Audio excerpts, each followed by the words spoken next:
One of our favorite sponsors is back with us, Sunset Lake CBD. Yeah. If you're looking for CBD that actually does what CBD is supposed to do, look no further than our friends over at Sunset Lake. Let me break it down. Break it down, Mel. They're sustainably farmed, meaning they avoid pesticides and use sustainable farming practices to preserve the land for future generations. 1. 2, farm to table. They ship the CBD products straight from their door in Vermont directly to your door wherever you're at. Now that's cool. And third party tested. They test everything with a third party to ensure quality, dosage, and safety. You got to go over and check out sunsetlakecbd.com. They have so many products. Break it down for them, Apple. Well, they've got some new stuff going on. Like they always had pre-rolls, but now they got really cool packaging for it. And you can get CBD pre-roll flights of all their flavors. You can get the heavy hitter flight that also throws in some of their Keef blunts. They have a new CBD recovery body lotion. I'm excited about that. Mm-hmm. And what was the other? The other one with arnica. The extra strength muscle rub, 3,000 milligram with 5% lidocaine. So look, Oh, yeah, if you're lidocaine. sore, this is the stuff you want to rub on your body to make those aches and pains go away. They even have CBD infused coffee, so you can have coffee without the little jitter that you get from caffeine, and you have it in the morning and you start your day off right. Your body feels lubricated. You're going to sleep good. Yeah, and also they have, if you kind of forget to reorder, they've got subscriptions. And they're giving the No Simple Road family 20% off. 20% off. Put with in the promo code NSR20 when you're checking out at sunsetlakecbd.com. You're going to get 20% off your entire order. NSR 20. And don't forget those cute little gummy bears. That's right. sunsetlakecbd.com, one of our favorite sponsors, is back. We're so excited to tell you a bit about today's sponsor, Music Masters Collective. They are a nonprofit organization that produces unique music events, providing opportunities for fans and artists to meet and collaborate in an inspired and creative atmosphere.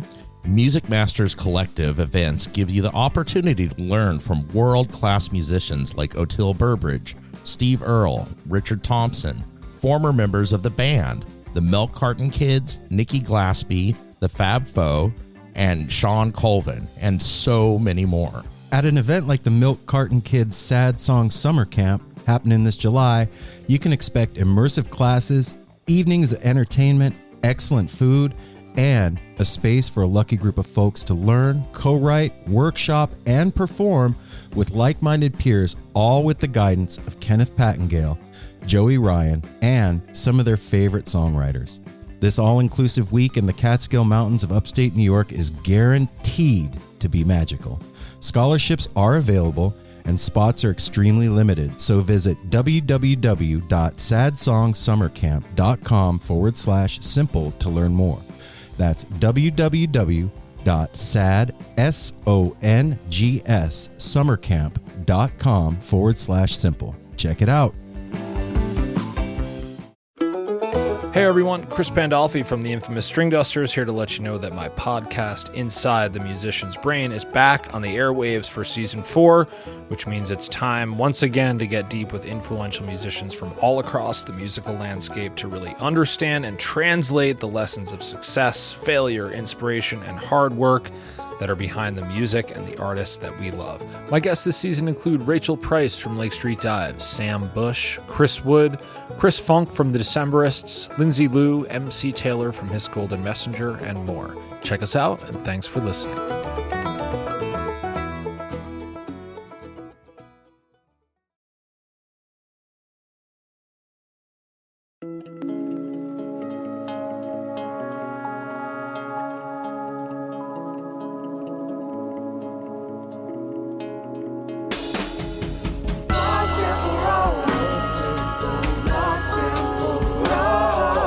No simple road.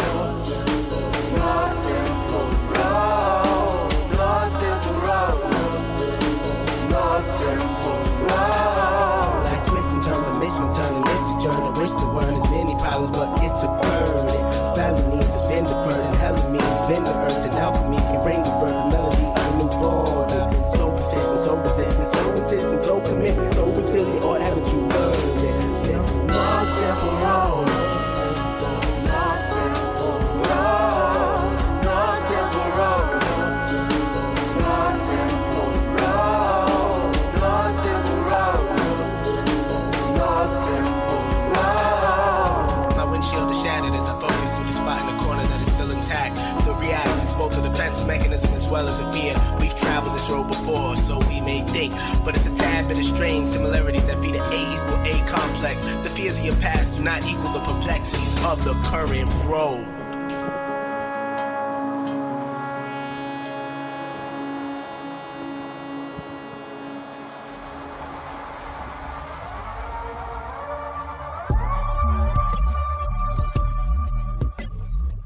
Hey now, No Simple Road family, how's everybody doing out there? It's just me, it's Aaron. How's it going? Back this week with another little 20-minute or so. Let's see what happens here. Heads talking.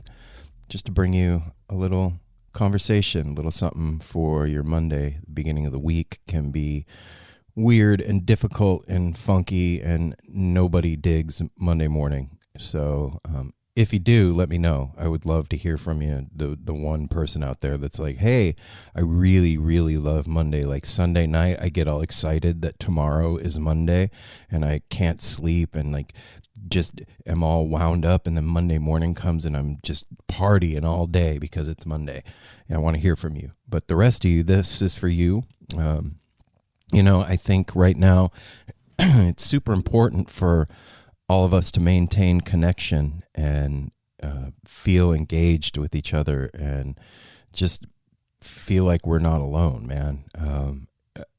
I've been noticing something, and I wanted to run it by you guys and see what you think about this. Like, first of all, with everything that's happening right now, we are very engaged in the digital world. A lot of us are following, the protests and the Black Lives Matter thing and the elections that are getting ready to happen and the pandemic. And you guys know all the news shit that's going on right now. And because there's so much data out there, we are in front of a screen a lot more than we would have been. With quarantine and everything, we are spending a lot more time in the digital world than we are in reality, in the real world. And that, it's a double-edged sword, okay, in my mind. It is, in one way, it's a good thing because we can find that connection I was talking about with each other across vast distances across the world. We can instantly communicate with each other. We can know when something's happening. Like, I live out here on the West Coast. When something happens on the East Coast, I can know about it minutes, seconds sometimes after it happens because of that world. That thing brings me information and fun and laughter and information and knowledge and all that. But on the flip side of that thing, it disconnects me from the natural world. My body is present in the natural world, but my mind is literally somewhere else. A couple of weeks ago, one of our listeners and friend of ours, Christina, came to visit and with some of her friends, and we were all hanging out on the porch talking, and I was saying, I've been realizing that when I've been on my phone for a little while, like after I shut it down, there's a few minutes that I feel I have to reconnect with the world around me. Like I've physically gone somewhere. When I come out of scrolling through Instagram or reading the news or doing something like that, there's a few minutes of like anti-equilibrium, a disconnected feeling, and it takes me a few minutes to fully re-engage with conversation. It takes me a few minutes to readjust to the barometric pressure of just being in a social situation, or even when I'm by myself, I feel it. Like I have to reconnect to the reality that I'm moving myself into. I don't know if it's because I've done a lot of drugs in the past or if everybody feels like that, but I mean, just think about it. The next time you've been on your phone for a little while, check out how you feel when you go to put the phone down and how you are adjusting to the reality around you once you've put that away. It's a strange thing. And I realized through all of this, like different little realizations that I've been having lately, that this connection that we have with the digital world is very prominent right now. It is extremely prevalent and almost oppressive in a lot of ways in keeping us disconnected from everything. And I know if you listen to No Simple Road, you've heard me say a million times, like, we are vibration, we are energy, we are frequency, and those things don't go away. When we are engaged in scrolling on our phone, you are still that stuff. And so I was going for a run the other day, and as I was running, I was thinking about what I'm talking about right now, and I don't know if you call this a realization or not, but like, as I was running, I was taking in breaths and breathing them out and taking them in and breathing them out, and my feet are moving and hitting the ground, and I could feel the air on my skin, and I could see the sun coming up and the clouds in the sky, this like brilliant azure blue sky getting ready to peak in the morning. And there was a couple of coyotes there, and they were running around the track with me, and there was all this stuff happening that was engaging my senses and touching my mind and my 5 sense system. And I realized, holy shit, like, we feel as human beings that we are a part of. Like, I don't mean a part of, I mean a part of, like, separate from. We feel like we're, in reality or in the world or with other people. And I don't think that's true, man. I just don't. And I know that sounds really fucking whacked out, but check it out. So as I'm running, I'm breathing in, my lungs are expanding. There's molecules of oxygen in the air that are going into my body, and they're going into my lungs. And those molecules are becoming oxygen in my blood. So now there is no separation from the air that's outside of my body to the inside. It's becoming a part of me. That air that's touching my skin is causing nerve endings to react and feeling. So I'm feeling that sense of touch. So I am connected in a visceral way, in a real touch kind of a way with the air that's around me. I can see the trees and the sky, and those images are manifesting in my brain as vision. So now I am connected through my senses now, and I'm also hearing the yip of the coyotes and the wind blowing and the air in the trees. So now I have these vibratory frequencies coming into my ears and vibrating my eardrum that is causing me to be able to hear stuff. And so all of these things are happening, and I'm not apart from them. They are part of who I am, and part of my thoughts, and part of my experience, and part of my reality. And all of that makes this brilliant soup, this psychedelic world that we call default reality. I can't think of anything that is trippier than simply just being awake and alive. This is the weirdest shit ever.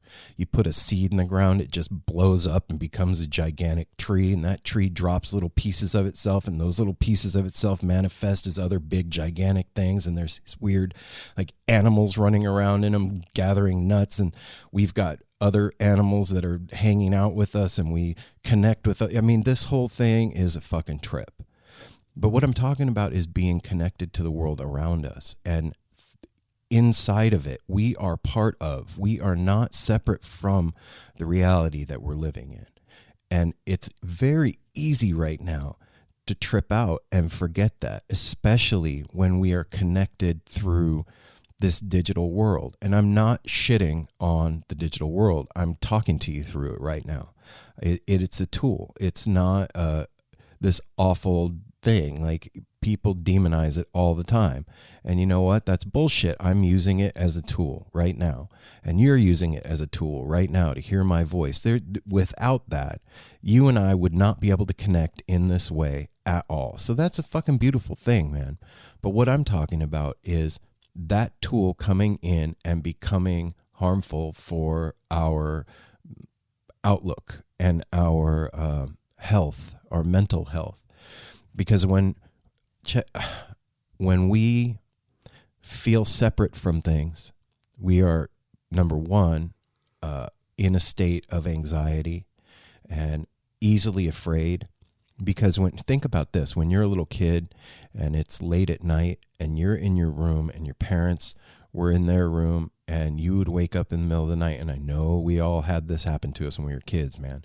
You wake up in the middle of the night and you're scared and you're so fucking afraid you don't want to move because the monster is going to get you, and the only thing that's going to keep you safe is the blanket. And as an adult, think about that critically, man. The only thing that's going to keep you safe from the monster is a blanket. But whatever. Anyway, my point is, we were afraid like that because we were alone. We were disconnected from the things that made us feel safe, our parents at the time.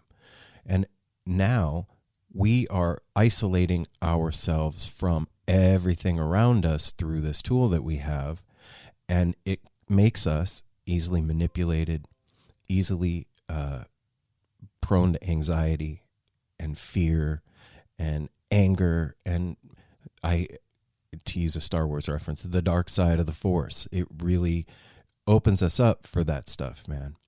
But I tell you what, when you step outside of that and you realize that is a possibility and it's a thing that can happen, then you can start to pay attention to when those things are going on.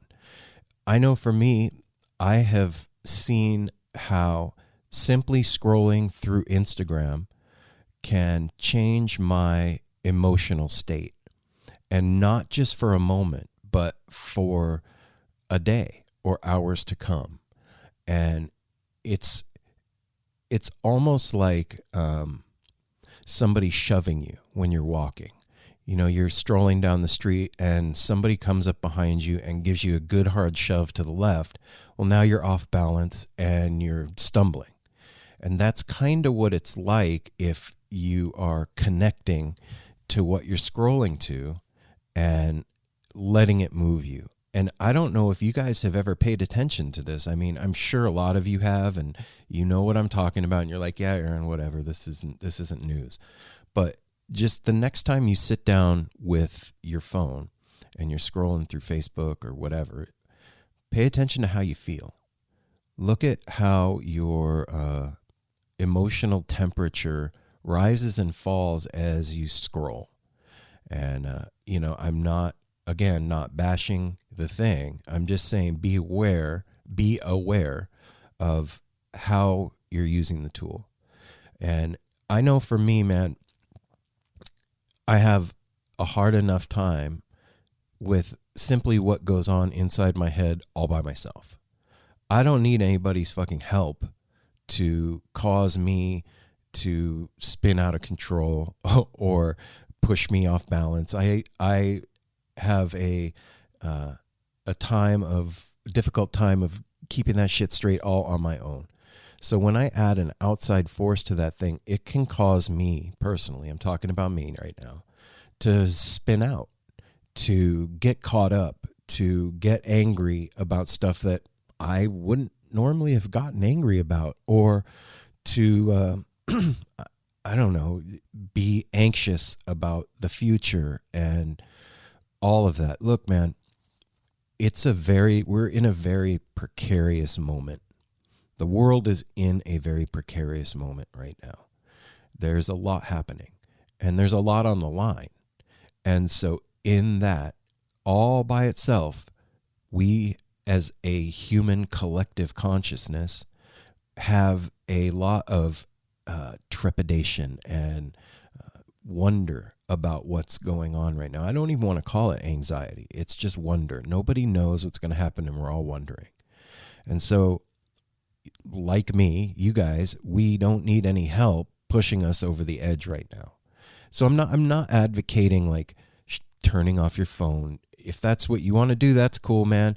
I'm just saying to be aware of the tool and how you're using it and how it's affecting you.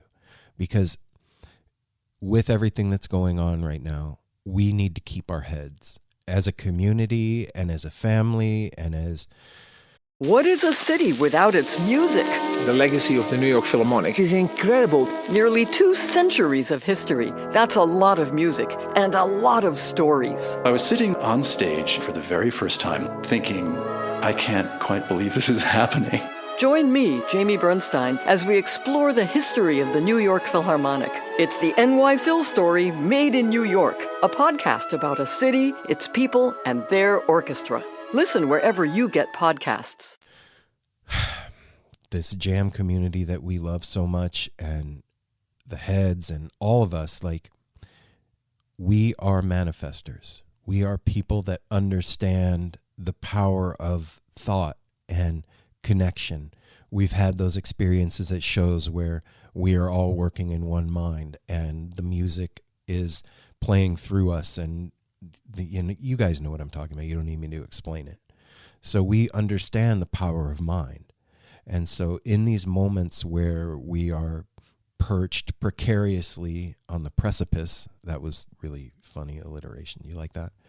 When we're teetering the way we are right now, it's really important for us to keep our heads, man. Right now is not a time for us to lose our shit. And continually being shoved and pushed one way or the other from outside forces isn't going to help us see clearly. It's not going to help us keep it together. It's not going to help us get where we need to go. And I'm not even talking about anything political right now. I'm just saying, like, as humanity, as people that are alive on the planet right now, you know, the situation that we're in globally with the pandemic and everything has us perched on the edge of everything that we've ever known being altered. And it's not a time for us to really up to not see clearly. And so I think it's super important for all of us to take a minute every day and pay attention to how we're reacting to the forces that are coming at us, how we are interpreting the media that we take in. There was a weird thing when I was in graphic design school. One of my teachers was an amazing dude and talked to us a lot about our media diet. And I never thought about it like that the stuff that we take in through social media and the computers and the television and the radio is a diet.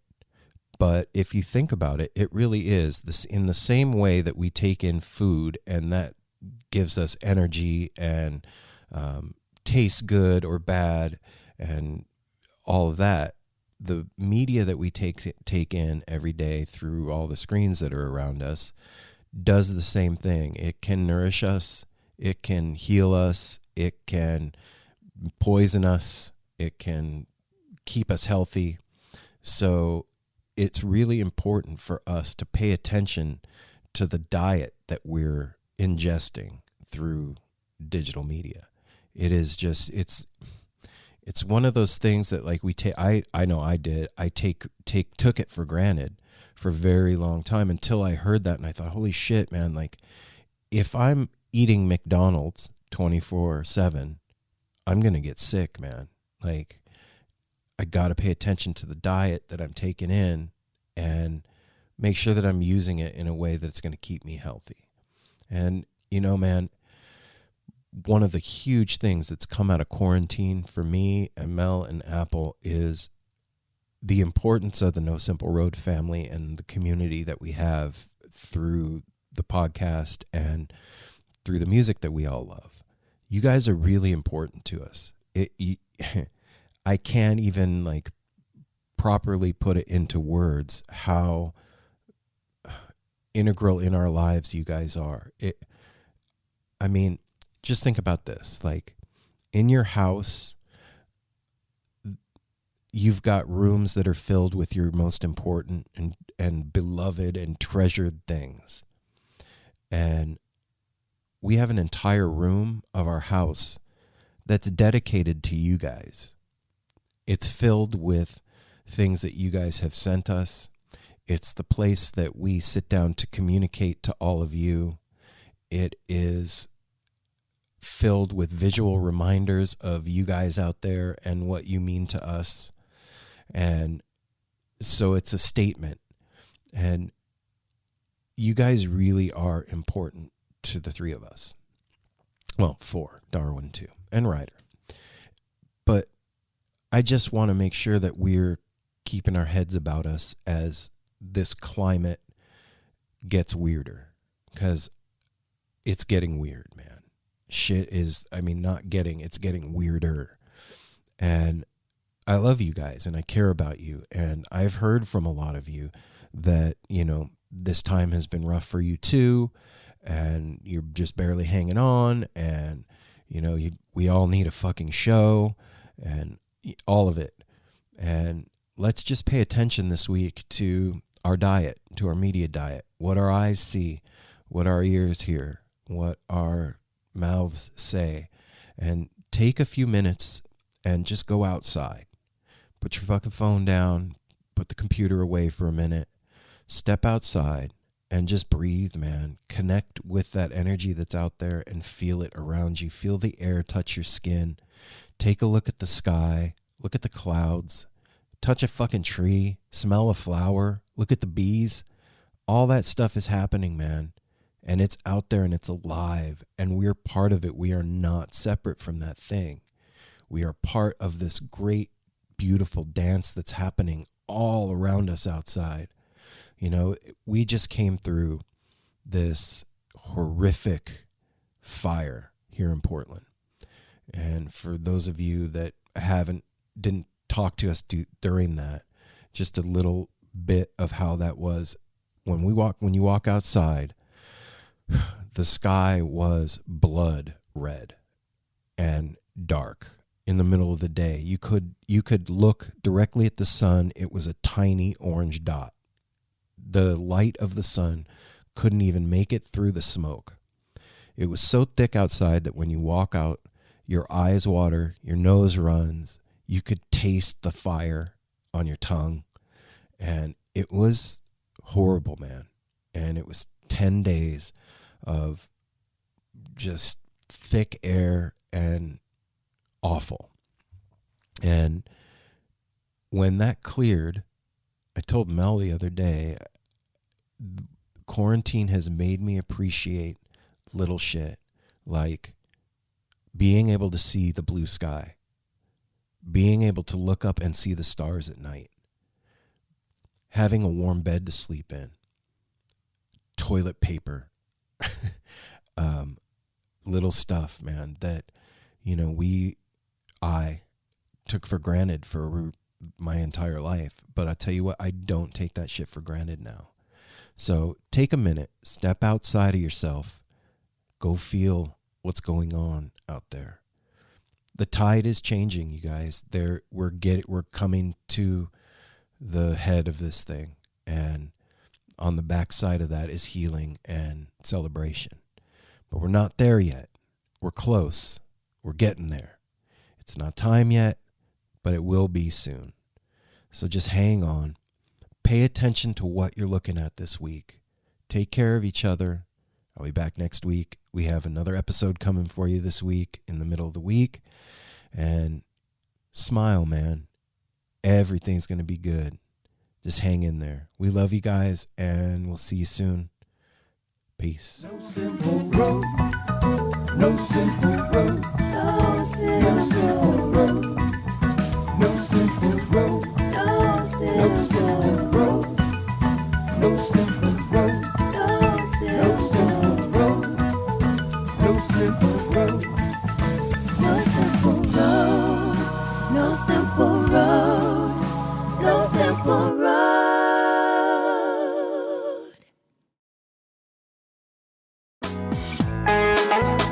Hey listeners, I want to tell you about the April-May 2023 issue of Relics magazine. Features a Dave Matthews Band cover story with additional articles and interviews with The National, Graham Nash, Wayne Shorter, ALO, Ivan Neville, our friend Eric Krasno and Stanton Moore, Marty Stewart, and much more. Check out the latest version of Relics and subscribe now at relics.com/DMB. Thanks, Relics.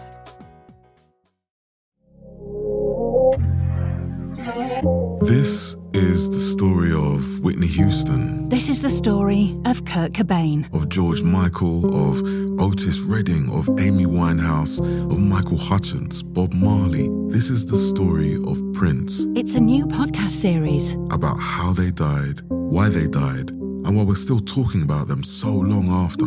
It's like nothing you've ever heard before. It's storytelling. But it's more than that, because rock stars, they tell us how we feel. They change our mood. They change the clothes we wear, the people we hang out with, the way we remember things. It's them who give us those ludicrous moments, the ones where you're jumping around, singing your heart out, feeling understood. And it's those moments we'll help you remember, the ones you're thinking about right now. That feeling. That feeling. It's coming soon from Crowd Network. Just search for Death of a Rock Star on your podcast app. And subscribe now.